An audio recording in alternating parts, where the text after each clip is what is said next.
Greetings. What would you do if you had to put in a working homeless camp right in your neighborhood?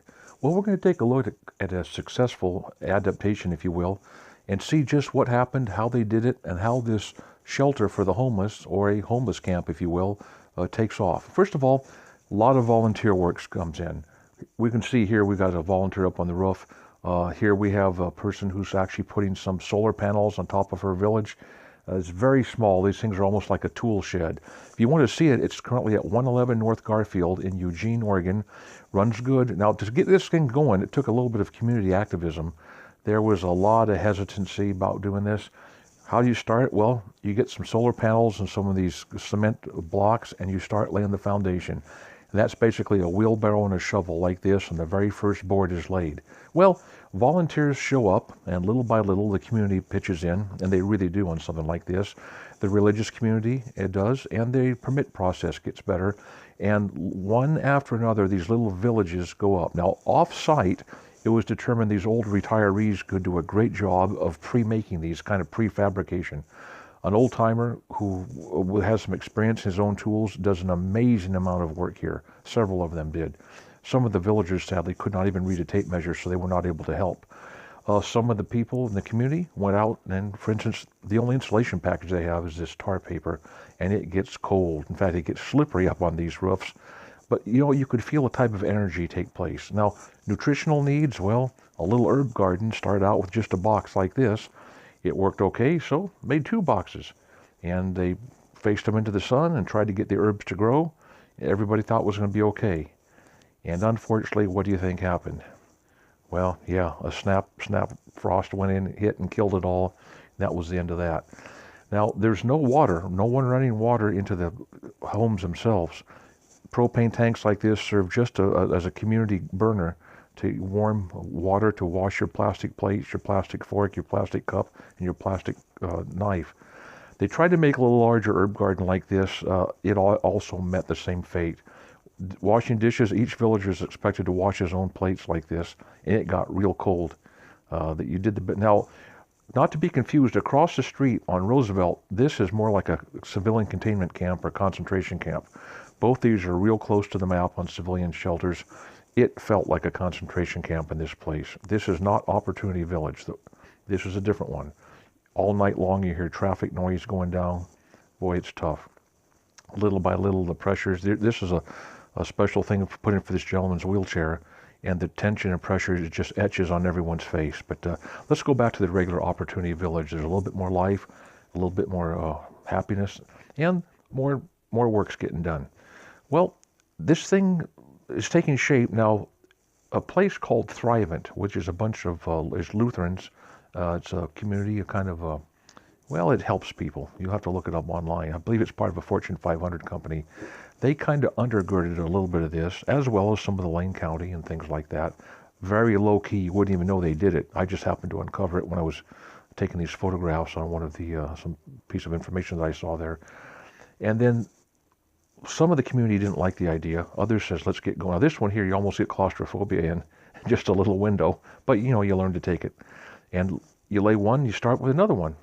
Now some of these had an overhang where you could roll up and sleep in there, and I tried it, not sleeping, just laying up in there. It was a mixed bag. Now this woman was able to get some donated paint, apparently in a roller, and to paint the raw wood up on her ceiling. And the villagers are encouraged to take an active part. There's only one community faucet, and that serves to wash your hands, wash your face, and brush your teeth right here. That's all they had at the time for all the months that I was there filming this. It was kind of sad, especially when it got cold and the snow hit and the ice. But, here's how it happened. This is how you washed your teeth, or there was a community bar soap, and spray hit, and that was it. And that's life. Now, you're not supposed to have criminals or pets in these places. And unfortunately, it seems like both those rules get broken. Here's, it's just a matter of time till a dog got in here. And that's life. Again, I'll show this. See the solar panels up there above her head? Those two serve this person well. Now, here's that Lane and Douglas County. There's the Thrivent, the Lutherans. And we had one other member that did a good job. They helped from day number one. Very low key, as I said. Well, as things started to wind up, they had to put in what's called a yurt, a big, large 20, 30 foot yurt, so that started to be worked on. Here you can see some chips were donated, and it became to look like a community now. It really did. It just looked great. There was an ebullient spirit, some energy was in the air, and then the snow hit, freezing. No insulation, no water, no toilet, but you just had to live and do the best you could. And this thing here was terrible. No insulation package. Boy, this was a rough gig. You had to crawl on your knees into there. This was a special stove donated. I believe it got an award from some kind of a deal. Very special stove. Here's the yurt being placed in. This had a special aircraft type cable tensioning around it. Here's the cable going in right here. These cables were all around the place for a yurt of that size. And those lattice work deals are called a snow load kit. That was put on, and ultimately there was snow that came that hit them. And here you can see how it almost like a guitar string, it fits in there. Very minimalist construction, very efficient construction, but it took a good person to set it up. Now to heat this, you had to have a red hot stove, a special insulated joint like this so it wouldn't burn the side of the tent down of the yurt.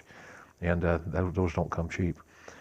The stove itself was donated, had some pellets. You could touch it outside, not get burnt.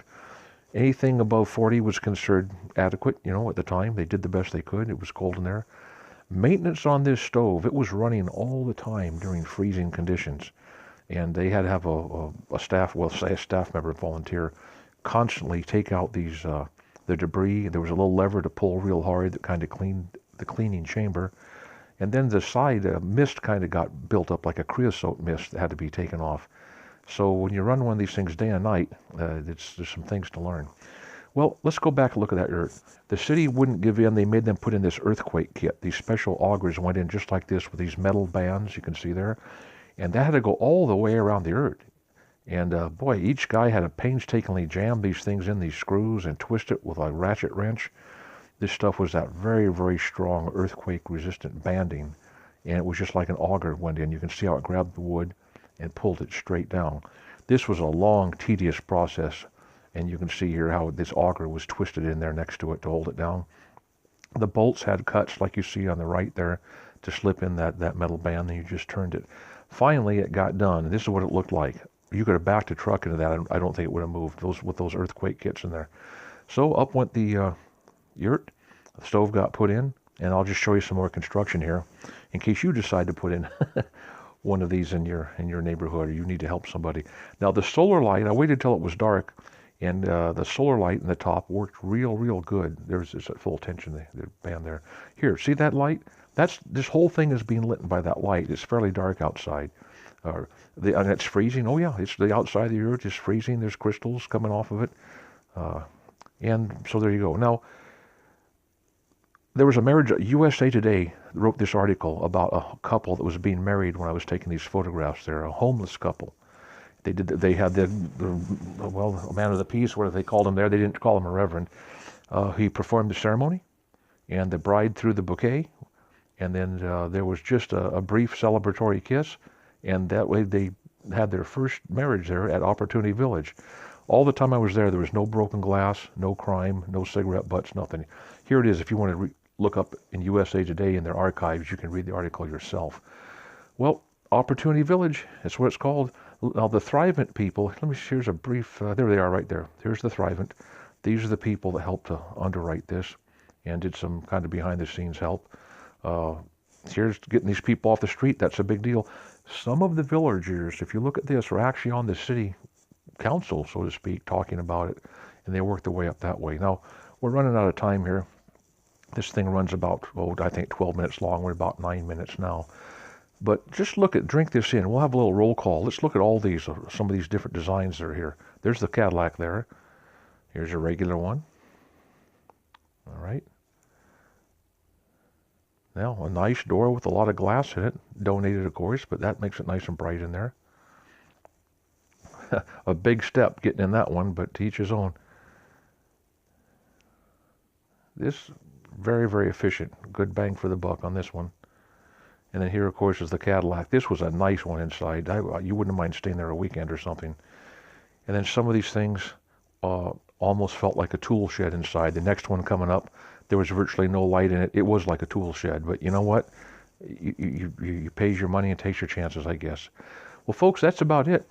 Toiletries. Yeah, they had to use outhouses. That's all they had. Again, There's nowhere to use facilities there. There's no electricity in those things. There's no water. You want something, you get up and go get it somewhere, and then you walk back to your hut. Now, what does your village look like? I don't know. One thing you got to remember about this, the one takeaway message is you got to keep criminals out of these things. That's the biggest bane, is criminals do not belong in here. A convicted felon will do nothing but cause problems. The police will end up coming over, things will start missing, broken, drug use, assaults, thefts, and then, of course, here, pleas to sustain. Then people don't want to finance a thing when they hear that. They say, I was going by there, and here's a guy right here, arrest raises camp concern. Now, this is just down the road from where I filmed it. So you've got to keep these people out. That's the number one deal. A criminal will do nothing but, and when they have kids, sorry, you just have to, the criminal cannot be in here, the convicted felon. Dope use and drugs have no place in a deal like this. So anyway, folks, hope you enjoyed taking a peek at this. Late here also on the site, we're going to have a guy that went through, well, this shows some by hand. They had to dig these things for the city codes. A guy came by with a camera and recorded a very, very good thing. He went up and down the Oregon coast and visited all these, or many of these, types of homeless shelters that we're showing you right here. Again, this one was built right here with volunteer work at Eugene, Oregon, and what a job they did. Boy, it was a lot of work. Every time I went out there, every single day, a lot was being accomplished. I never saw, I'm looking at, or it could be like this, a piece of junk with just a strap thing on the top. So it can be done the right way, and you can feel the energy out there.